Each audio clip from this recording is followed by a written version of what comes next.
Yeah, what a ball game. Hats off to Coach Gundy and his team. He's got a heck of a team.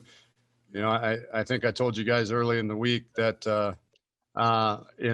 they've got, I think, 9 out of the 11 starters on defense were juniors and seniors, and another one, the 10th one, being a redshirt sophomore. So a bunch of third and fourth and fifth year guys that really understand their defense and play it really well. I was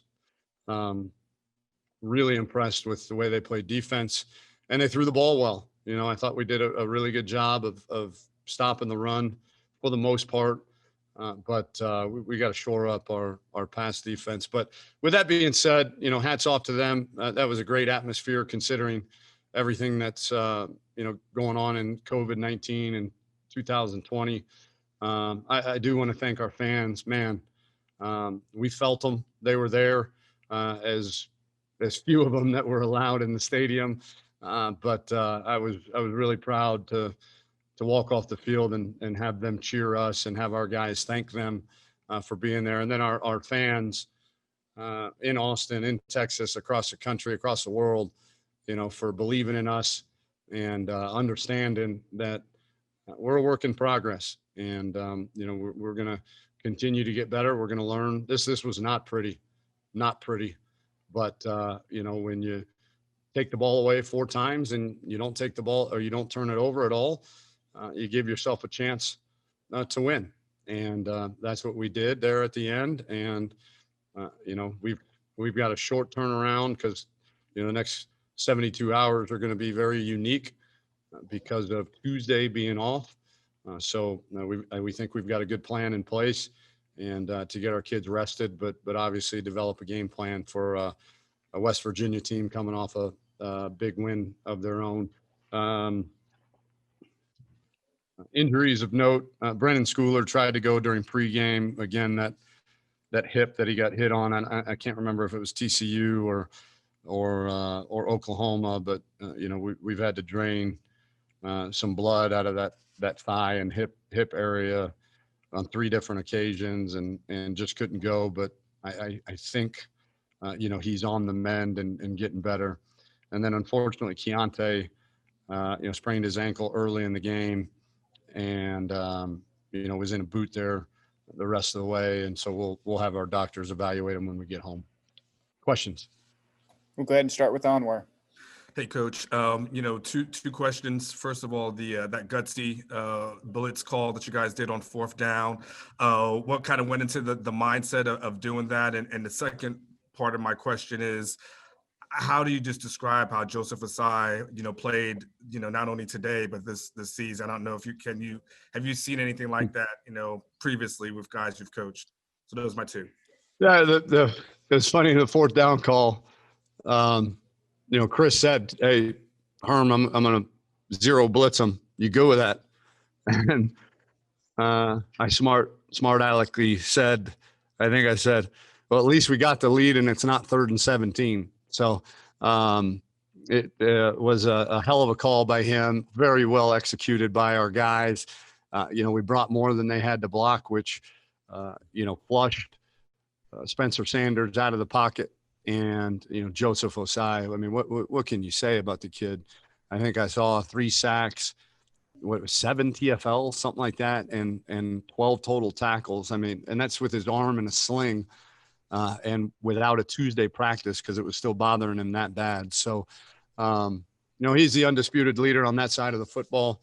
And again, I think I said it on to Fox on the post-game interview. If you're a young kid out there that wants to watch, I know I told you about earning the trust of your quarterback. If you play receiver, this is another great learning moment. You want to learn why Joseph Osai plays the way that he plays.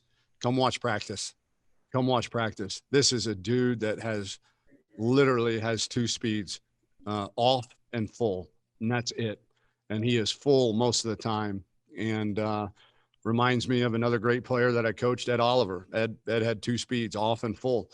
And Joe is obviously very, very different position, but very similar demeanor. I mean, the guy just goes and goes and goes and goes and goes. And he is fun to watch. And, he will have a special place in my heart and hopefully in all of Longhorn fans' hearts for a long time.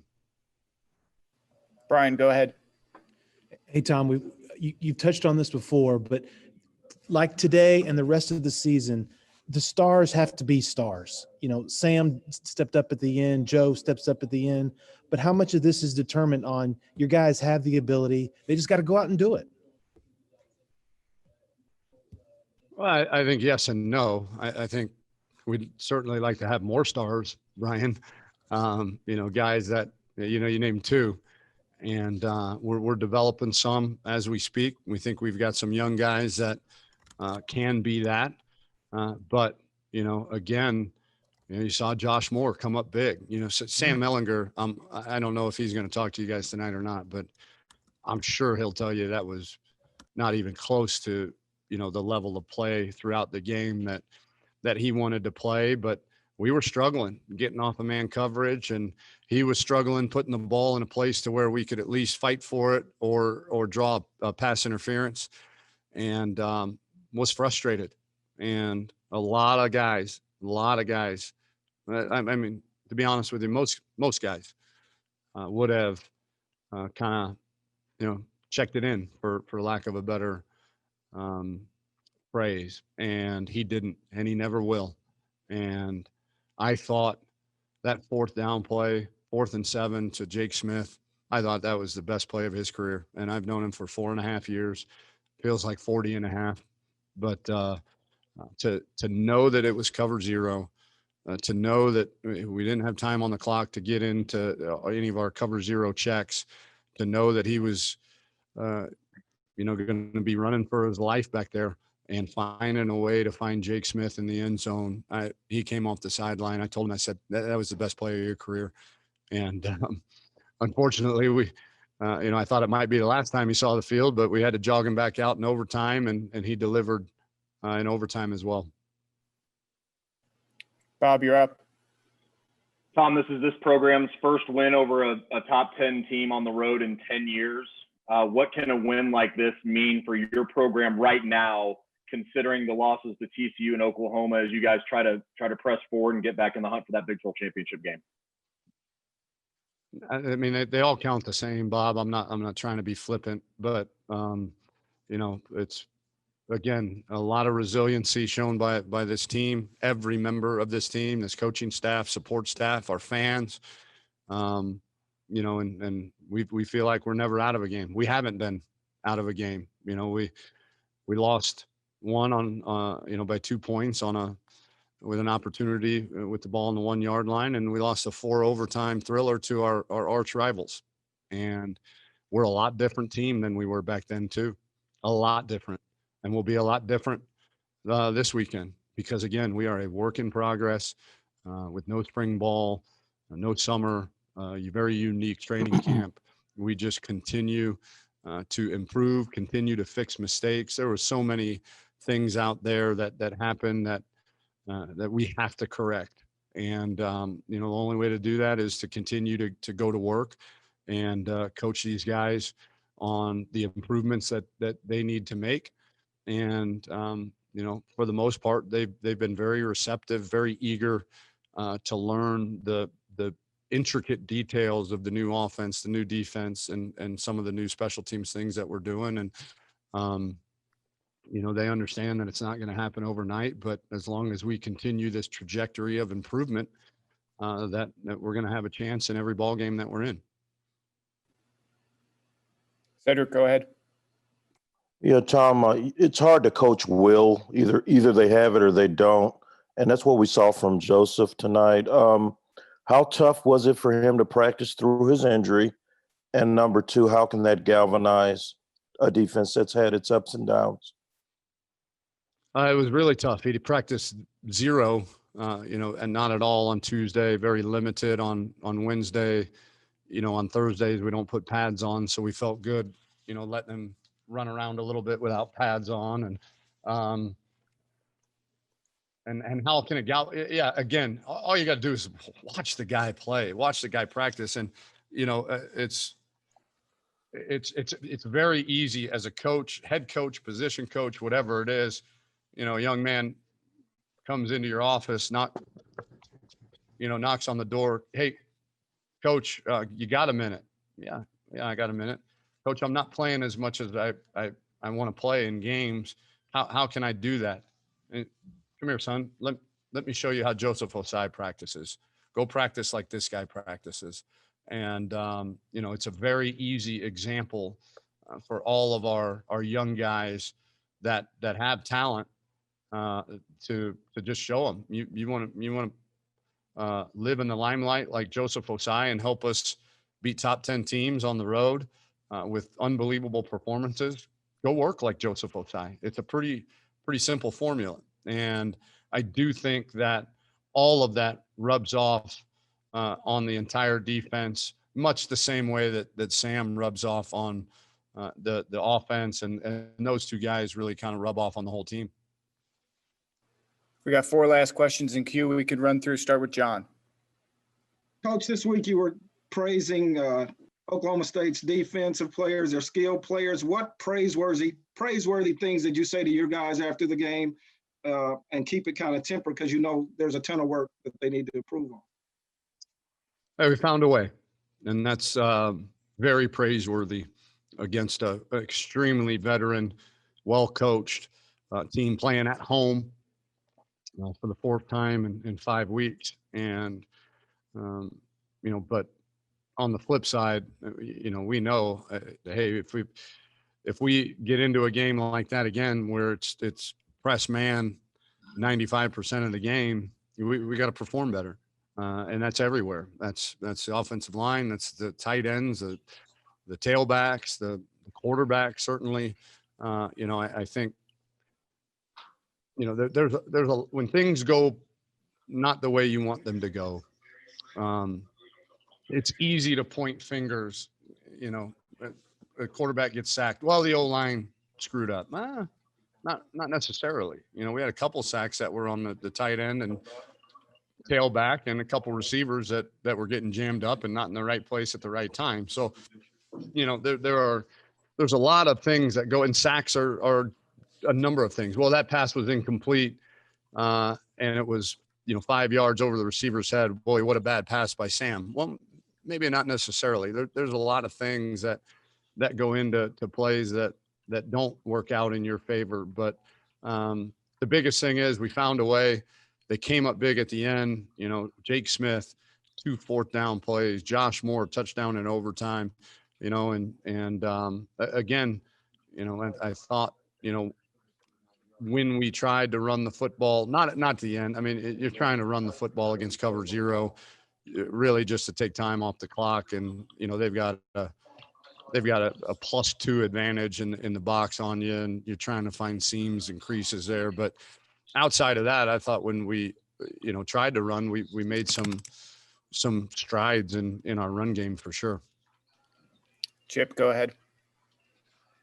How is your heart holding up after 7 overtime periods this season, all of them in crazy dramatic fashion? And what did you like? What didn't you like about the offense tonight? I'll tell you how my heart is, Chip. We're sitting at 84 beats per minute, so not terrible. I'm sure towards the end of that game, it was probably closer to 184 beats per minute. But yeah, it's not the way you want to live. It's not the way you draw it up. But when you're a team that's growing like we are, sometimes, that happens. And again, I'd much rather it be this way than the other way. To get blown out or lose by a bunch because you got guys that aren't playing hard, or guys that are checking it in when you get down by 11 or whatever. But we've got none of that on this team. Very unified team that loves their coaches, loves their teammates, and willing to fight, scratch, claw, do whatever it takes to stay in a game, knowing that if we just stay in it long enough, we're going to have a chance to win it at the end. And what did I like and dislike about the offense? We were 5 of 15 on 3rd down. That's a not a very good statistic. The total yardage, part of that is because we were set up with some pretty short fields too by the 4 turnovers, but I know we scored points off of at least 3 of the 4 turnovers. I'm not sure if it was all 4 or not, but to convert those turnovers into points for the majority of the game, that was huge. And then again, I thought in spurts we ran the ball okay. We had more explosive runs tonight than I remember in a while. 2 last questions. Start with Jeff. Tom, you and Coach Yurcich both talked earlier in the week about the need for your guys to be able to beat man coverage in this game. How do you feel overall your receiver group did as far as that goes? And to that, how big of a lift is it to have a guy like Jake Smith, knowing how important that H position is? Jake and Jay would have both been out of the lineup. How big was it to have Jake back and to be able to lean on him on that fourth quarter scoring? Well, it was huge. I'll answer that part of the question first. With Schooler being out too, I mean, Schooler and Jay Witt out. I mean, that was huge for Jake to show up the way that he showed up. I thought Mike did a great job of mixing in some 12 personnel to make sure that he did not get worn down, and I think the first part was, how did we defeat man coverage? Not great. But enough there towards the end, when Josh Moore caught that touchdown pass in overtime, that was man coverage. When Jake caught his touchdown pass in the fourth quarter, that was man coverage.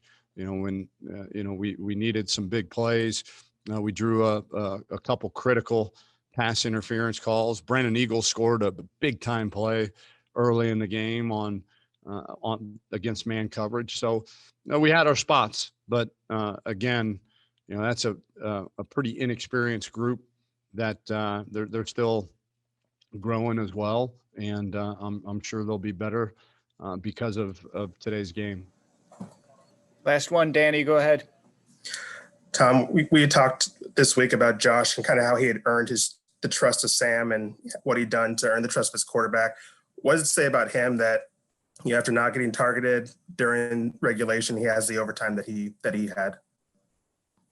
Yeah, I don't know that he didn't get targeted. I felt like we threw it to him a couple times, and maybe it just sailed so far past him that the statistician couldn't even tell who the target was. But I felt like we targeted him. But no, Josh is going to do whatever it takes to help the team, and if that means catching 0 balls and blocking his tail off, or running routes to set up routes underneath him, or whatever it takes, he's the ultimate team player. Doesn't care about his stats. He just wants to win.